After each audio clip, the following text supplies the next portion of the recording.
MIAC report, distributed to Missouri law enforcement, lists gun owners, libertarians, constitutionalists as potential terrorists. The federally written document went on to list Ron Paul, Bob Barr, and American flag bumper stickers as dangerous paraphernalia linked to white supremacists.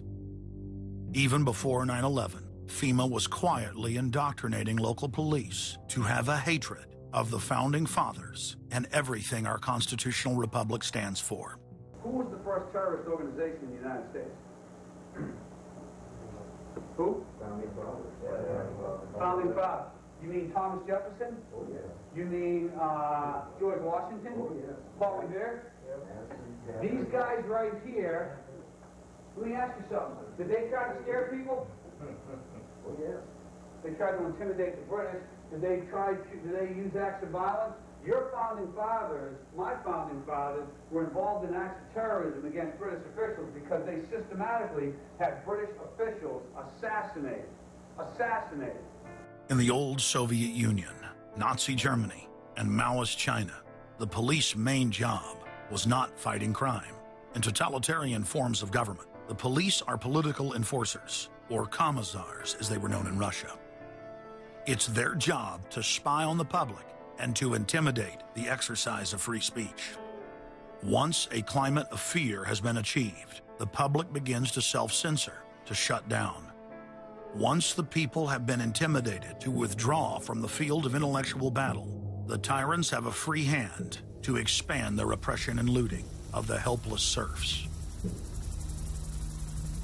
The average man and woman is in a trance. They get home from work, they don't even talk to their children. They turn the television on, and they let those corporate messages set the agenda in their lives.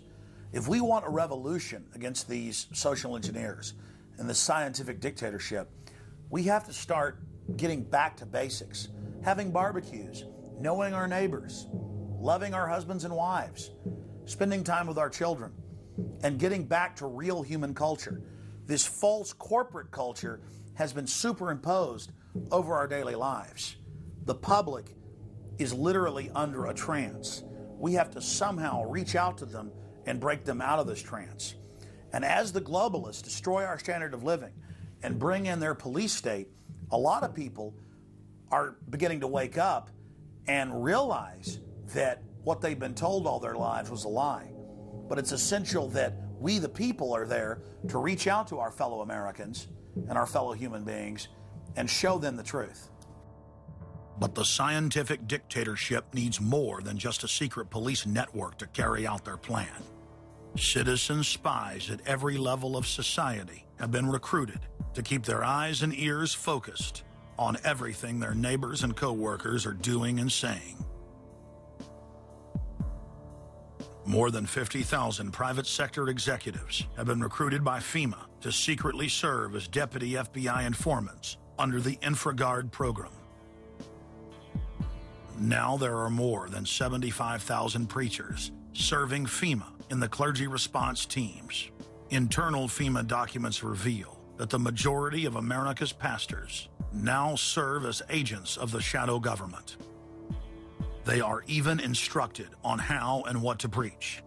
And as KSLA News 12 Jeff Farrell discovered, the clergy would help the government with potentially their biggest problem, us. From my cold, dead hands. Charlton Heston's famous declaration captures a truly American value, the overarching desire to protect our freedoms. But gun confiscation is exactly what happened during the state of emergency following Hurricane Katrina in New Orleans. U.S. troops also arrived, something far easier to do even now thanks to last year's elimination of the 1878 Posse Comitatus Act. That forbid U.S. troops from policing on American soil. If martial law were enacted here at home, public fears and quelling dissent would be critical.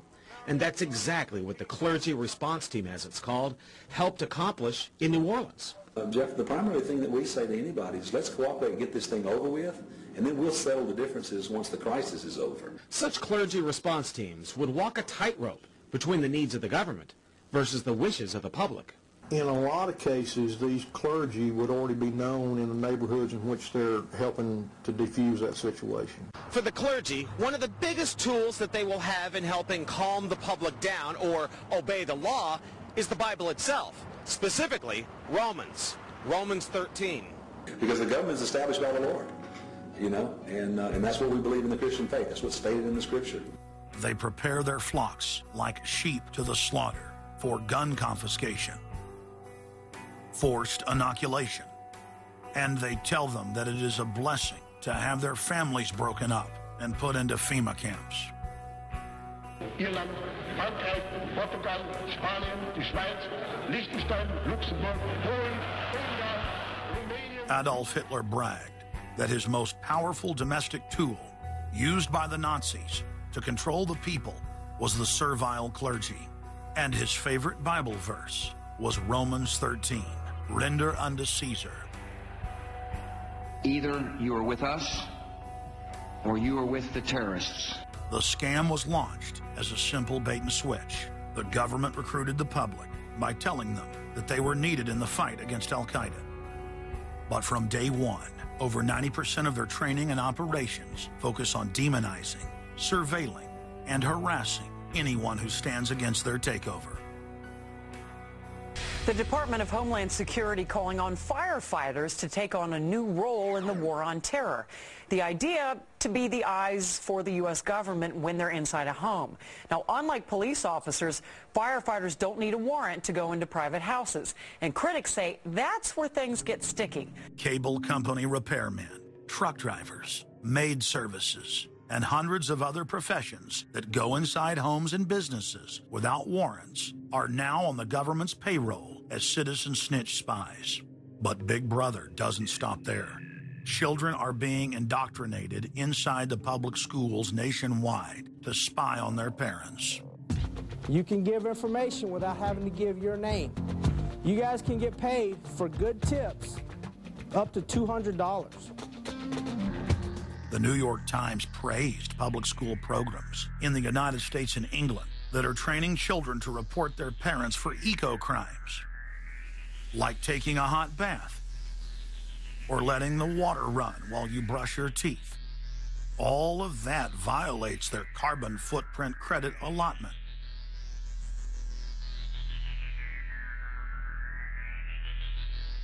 Check it out, check it out. And that's where we come in. We're the carbon cops and we're on the lookout for energy wasters. Our job is to get all Australian households to cut their carbon emissions. So Carbon Cops is a program that looked at energy use in a domestic sense. We went into people's houses and got them to reduce their energy use by 50%. Sadly, the Boy Scouts of America have now contracted with the Department of Homeland Security and are now training more than 20,000 Boy Scouts in anti-terror urban warfare mount training. The federal grants are very specific. The Scouts are trained to carry out seek and destroy missions against disgruntled veterans of the U.S. Armed Forces. Good evening, everyone. Homeland Security is enlisting some unlikely new recruits to fight terrorism and help with other emergencies. The Girl Scouts. Girl Scouts across the country and here in East Tennessee are now taking part. 9-year-old Elise Murphy has already earned a lot of Girl Scout patches. And now, every member of the 3.4 million Girl Scouts of America is now being trained by the Federal Emergency Management Agency to aid and support Homeland Security in disaster and anti-terror operations. One of the things that if you talk to our generals, they are desperate for is a civilian counterpart to our military forces. Everybody somewhere between the ages of 18 and 25 will serve 3 months of basic training and understanding in a kind of civil defense. So is this compulsory then? Well, you have to, in a sense, it's a required of everybody, 18 to 25, 3 months, and at some point at that point you do it.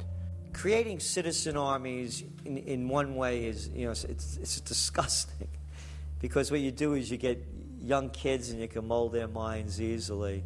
And we saw them chanting and crying, and they'll follow any leader, whether it's in a black shirt, a brown shirt, a red shirt, whatever the shirt might be.